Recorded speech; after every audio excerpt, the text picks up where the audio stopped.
हंसना और हंसाना दोनों ही बड़े कमाल की चीज़ है और जो भी इसमें माहिर होता है वो आदमी भी बड़ा कमाल का होता है। जी हाँ, बात हो रही है कपिल शर्मा की, एक ऐसा नाम जो अब तक अनसुना नहीं है। वो सभी घरों में छोटे से लेकर बड़ों तक के बहुत बड़े फैन हैं। एक तनावपूर्ण दिन के बाद, ऑफिस से घर आने के बाद हम सभी को आराम करने और खुद को शांत करने के लिए कुछ अच्छी हंसी और रोमांच की आवश्यकता होती है, जो कपिल के नाइट शो से पूरी होती है। कपिल एक ऐसे इंसान है जो करोड़ों लोगों के दिलों में बसता है। वो देश के सबसे पॉपुलर कॉमेडियन और टीवी होस्ट हैं। हर एक छोटी छोटी बात में लोगों को हंसाने की अद्भुत कला कॉमेडियन कपिल शर्मा में है। अगर हम कपिल शर्मा और उनकी जर्नी को देखें तो हमें ये एहसास होगा कि वो टैलेंट से भरे हुए हैं। कपिल आज भी जो कुछ भी हैं वो केवल अपने टैलेंट की बदौलत हैं। तो दोस्तों, आज हम आपको कपिल से जुड़े फैक्ट्स बताएंगे जिनसे आप आज भी अनजान हैं। नंबर 1, कपिल शर्मा का असली नाम कपिल पुंज है। कपिल ने अपना ये नाम इसलिए चेंज किया था क्योंकि उन्हें लगता था कि कपिल शर्मा उनकी पर्सनैलिटी को ज्यादा शूट करता है और इससे देश भर के लोगों का उनसे जुड़ना आसान हो सकता है। नंबर 2,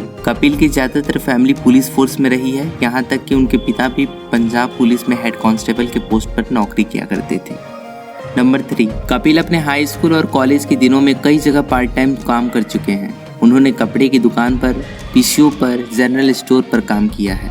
नंबर 4, कपिल के स्कूल के टीचर्स का कहना है कि कपिल किसी को भी बड़े आसानी से हंसा सकते थे और शायद इसीलिए वो नेचुरल तौर पर भारत के किंग ऑफ कॉमेडी बन गए हैं। बचपन के दौरान उन्हें मिमिक्री में महारत हासिल थी। जब भी वे किसी भी बड़े कलाकार की नकल करते थे तो पूरा ऑडिटोरियम तालियों से गूंज उठता था। नंबर 5, कपिल को शुरू से गाने का बहुत शौक था, इसलिए वो बचपन से ही सिंगर बनना चाहते थे, मगर उनके कॉलेज में म्यूजिक के सब्जेक्ट को कभी भी सीरियस नहीं लिया गया, तो उन्होंने थिएटर भी ज्वाइन कर लिया।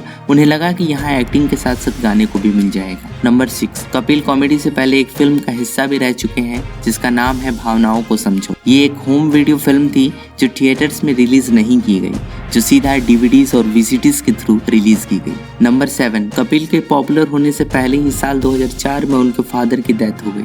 कपिल के फादर 1997 से कैंसर के पेशेंट थे और कपिल ने उसी साल 2-3 जगहों पर काम करना भी शुरू कर दिया और अपने पिता के इलाज में सारे पैसे लगा दिए। नंबर 8, अपने पिता के इलाज के दिनों में कपिल ने बहुत फाइनेंशियल प्रॉब्लम्स देखी हैं। उन्होंने एक इंटरव्यू में बताया कि उन्हें उनके पिता को एक प्राइवेट रूम में भी रखने के लिए पैसे नहीं होते थे और उन्हें हॉस्पिटल के कॉरिडोर में ही अपने फादर को रखना होता था। नंबर 9, कपिल की दिल की ख्वाहिश थी कि काश वो उनकी सक्सेस देख पाते। कपिल का सपना था कि वो अपने फादर को प्लेन की सैर करवाएं और पूरी दुनिया की सैर करवाएं, मगर अफसोस कपिल की ये ख्वाहिश महज एक ख्वाहिश बनकर रह गई। तो इसीलिए एक दिन कपिल ने अपने फादर की याद में फॉरेन फ्लाइट की एक एक्स्ट्रा टिकट बुक की और उस सीट को अपने फादर के लिए पूरी जर्नी तक खाली रखा। नंबर 10, कॉलेज के दौरान कपिल अपने थिएटर की वजह से बहुत मशहूर थे, जिसकी वजह से कॉलेज ने उनको स्कॉलरशिप्स भी ऑफर की। हालांकि कपिल पढ़ाई के मामले में बहुत पीछे थे, पर फिर भी मजाक में ही सही उन्होंने कमर्शियल आर्ट का कोर्स ज्वाइन कर लिया। उन्होंने ये कोर्स इसलिए ज्वाइन किया था क्योंकि ये कॉलेज का सबसे महंगा कोर्स था। कपिल ने कमर्शियल आर्ट में ग्रेजुएशन करने के बाद कंप्यूटर साइंस में डिप्लोमा भी किया है।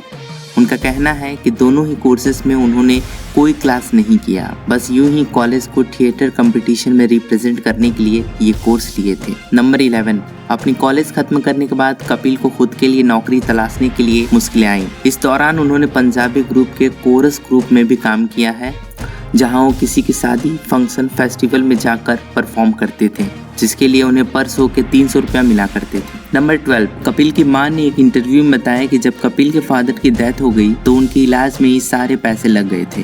कपिल के पास उनके क्रियाकर्म करने के लिए भी पैसे कम पड़ गए थे। उस वक्त के हालात देखते हुए कपिल ने अपने दोस्तों से कुछ पैसे उधार लिए थे, फिर उन्होंने अंतिम संस्कार किया।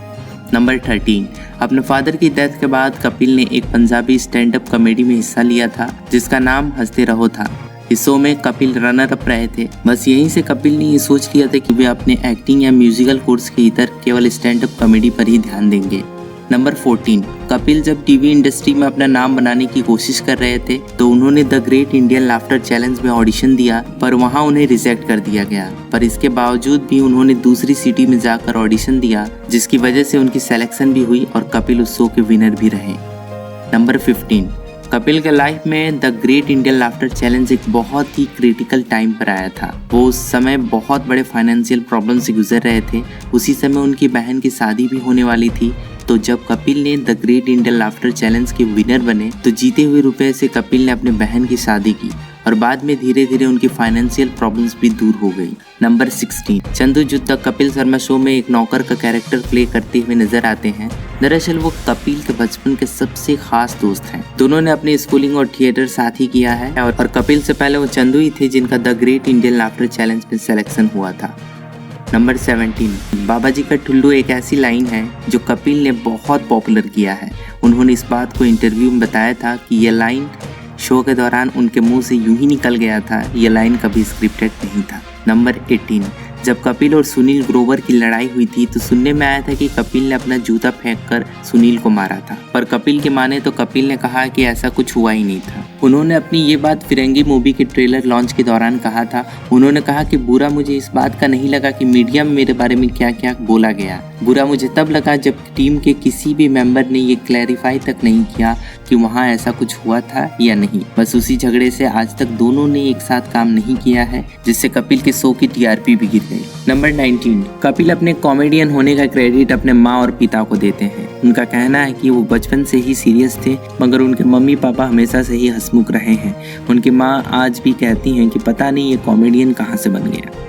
तो बस आज के लिए इतना ही। आपको हमारी ये वीडियो कैसी लगी हमें लाइक और कमेंट करके बताइए, और हाँ, ऐसी वीडियो के लिए आप हमारे चैनल को ज़रूर सब्सक्राइब कर लें। अपना बहुत सारा ध्यान रखिएगा।